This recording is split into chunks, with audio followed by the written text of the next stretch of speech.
प्रदर्शन की अध्यक्षता कर रहे सम्मानीय अध्यक्ष सतीश धनगर जी, सभा का संचालन कर रहे हमारे अनुज तुलसीराम धनगर जी, उनसे भी ज्यादा सम्मानित हमारे पांडाल में बैठे सभी हमारे अध्यक्ष और अनुज और पत्रकार बंधुओं, मैं अपनी बात कहने से पहले हमारे समाज में जन्मे सभी महापुरुष जिन्होंने समानता इंसानियत का नारा दिया, उन सभी महापुरुषों को मेरा नमन। मेरा इधर बैठे साथियों से अनुरोध है कि कृपया वार्ता न करें, यदि आप आपस में वार्ता करते हैं तो मामला बिगड़ जाता है। मेरा आप सभी से, हमसे पूर्व वक्ताओं ने तमाम बातें आप लोगों के सामने रखी। अभी हमारे पार्टी के राष्ट्रीय अध्यक्ष श्री साथी धनगर भैया जी भी आपके धरना प्रदर्शन में आए और उन्होंने अपना समर्थन भी दिया। हमारी पार्टी पूर्णतः आपके आंदोलन के लिए आपका समर्थन करती है और पूरा सहयोग करने का आश्वासन देती है।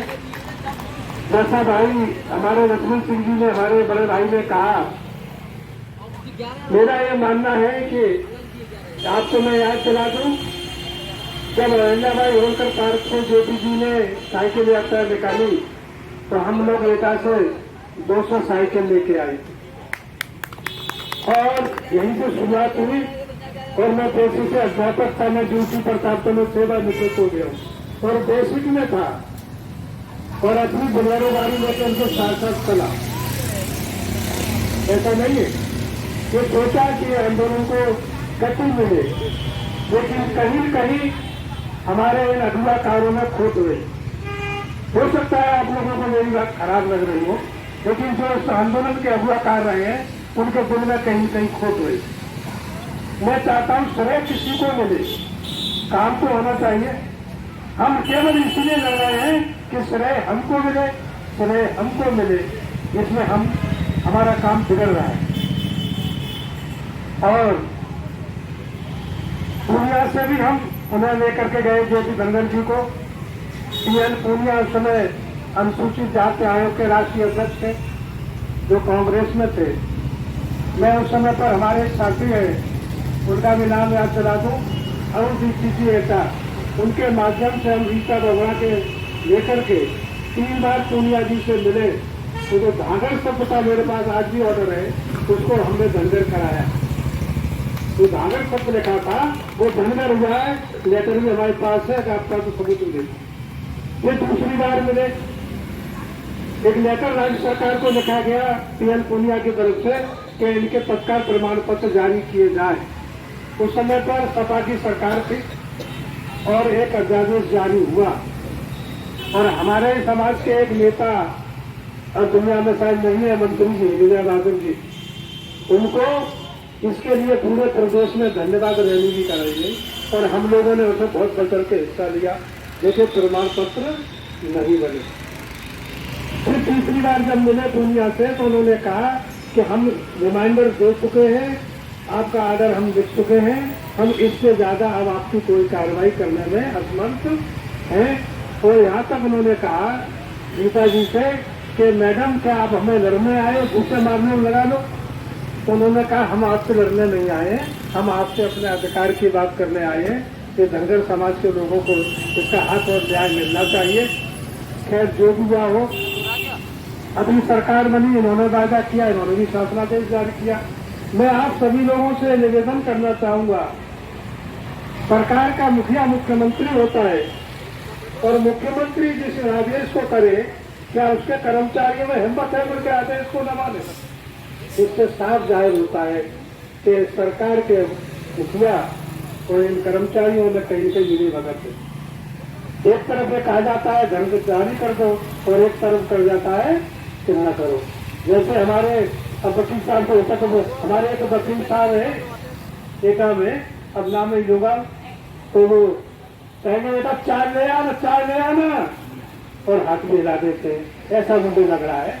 मेरा आप सभी से अनुरोध है, यहाँ यज्ञ भी चल रहा था, आहुति भी दी गई, बहुत बढ़िया बात रही। लेकिन मेरा आपसे करबद्ध निवेदन है कि जो आहुति आपने चढ़ाई और शायद 9 दिन से यज्ञ हो रहा है, किसी का नुकसान नहीं हो रहा है, तो लग रहा आपस में बातें नहीं।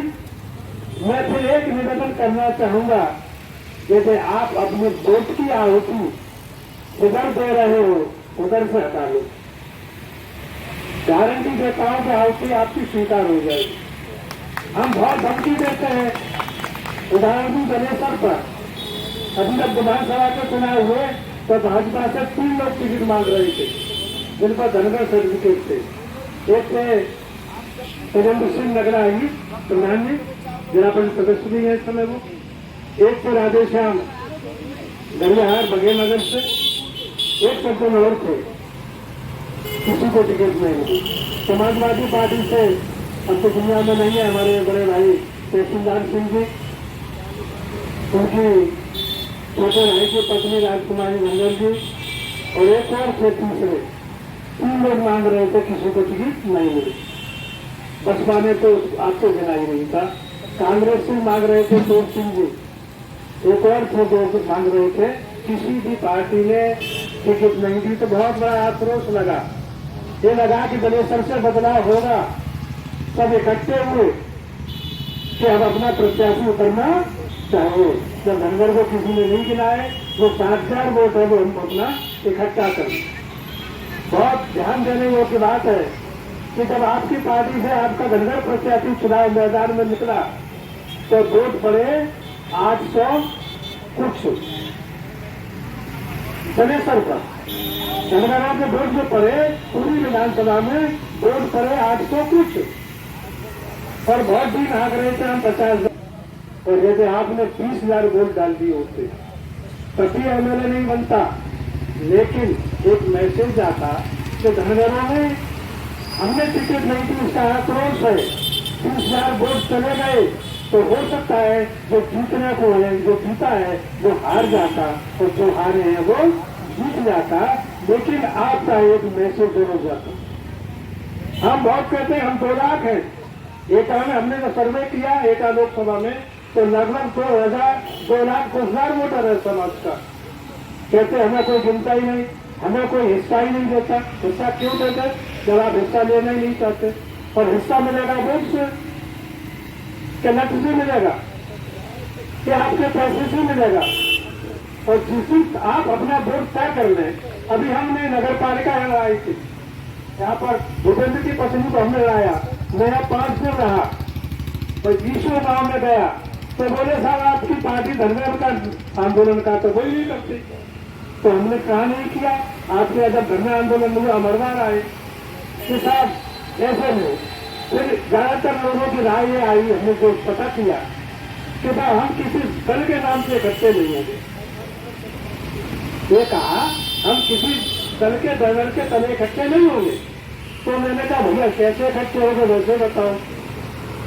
उसी का परिणाम है कि यहाँ पर ये धनगर समाज विकास समिति आप लोगों ने बनाई। मुझे लगा उन गांव से यहाँ भी हमें 4 आदमी दिखाई नहीं दिए, केवल परामर्श देते हैं। अगर राजनीतिक हिस्सेदारी और आपके हक ऐसे किसी सामाजिक संगठन से मिल गए होते तो काशी राम जी समाज महासभा बनाते, और जिनकी नवासी ने जनता दल से कि नहीं बने थे। हमारे प्रदेश में मुख्यमंत्री से बढ़कर कोई और पद है नहीं है, क्योंकि वो कचोट रहे थे कि हम जिस दल में रह के काम कर रहे हैं उस दल में रहकर हम अपने लोगों का भला नहीं कर पा रहे। और उन्होंने एक राजनीतिक मंच दिया, समाज ने उसे स्वीकारा, अपना नेता माना, अपना दल माना। उसका परिणाम है कि 4 बार इस प्रदेश के मुख्यमंत्री बने। दूसरा दल भी सरकार में रहा, जिसे हम बहुत अपेक्षा से देखते हैं और हम बहुत घमंड से कहते हैं कि वो हम नीचे, हम बहुत ऊंचे। मेरा ये मानना है कि हम उनसे भी बदतर हैं। हमारी राजनीतिक स्थिति से भी कई बीती है।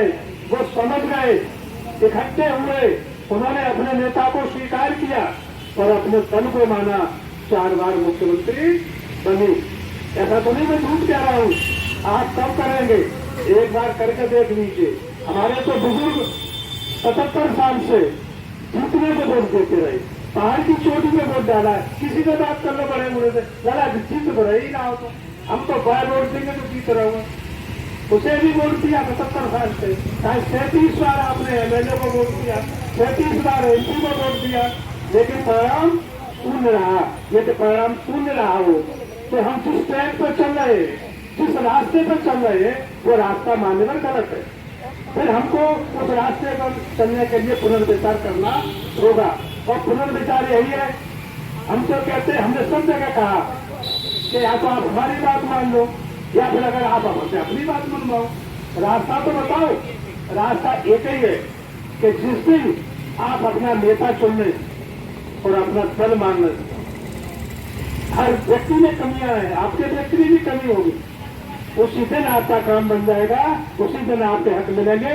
बिना राजनीतिक ताकत के धरना प्रदर्शन बहुत हो लिए, सबके बाद हम लोगों ने भीख भी मांग ली, लेकिन आज दिन तक किसी ने हमको भीख नहीं डाली। और जिस दिन आप जूता मजबूत कर लो वोट का, जिस दिन आपके वोट का जूता मजबूत हो जाएगा, उसी दिन हक मिलने लगेंगे। और हारने के लिए वोट दीजिए। और जिस समाज ने हारने को वोट दिया वो जीत गया, और जिसने जीतने को वोट दिया वो हार गया। ये मेरा आपसे कर्तव्य निवेदन है। बात चल रही थी समाज एकता की बात। हमारे समाज में कई छूट नहीं, हम गलतफहमी में आप दावत दे दीजिए, वो कितने का कोई छोड़ता है, वो आपकी दावत में आया तो हमने कहा भी करा हुआ है, लेकिन राजनीतिक एकता नहीं है, राजनीतिक सोच नहीं है। हम राजनीति को अछूता मानते हैं। हमारे जाकर बुजुर्ग कहते दादा हमें काम लेने की जरूरत नहीं, हमने कौन से बुरे काम करे, यही कहते हैं, हमने कौन से बुरे काम करे, किसी नेता की जरूरत है। लेकिन मान्यवर, जिस दिन से बच्चा पैदा होता है और मरते हो, तब तक नेता की आवश्यकता होती है। इसे हम नहीं समझ पाए। और नेता कोई आसमान से नहीं टपकता, ये नेता आपको अपने में से पैदा होते हैं और अपने में से पैदा करने होंगे। ऐसा मेरा आपसे अनुरोध है। हमें कहीं छूट नहीं है। हमारे यहाँ इतने लड़ाई झगड़े नहीं है। हम समाज में, हमारे समाज में झगड़े होंगे तो मैर के होंगे, बच्चों के होंगे, बस इससे ज्यादा नहीं है।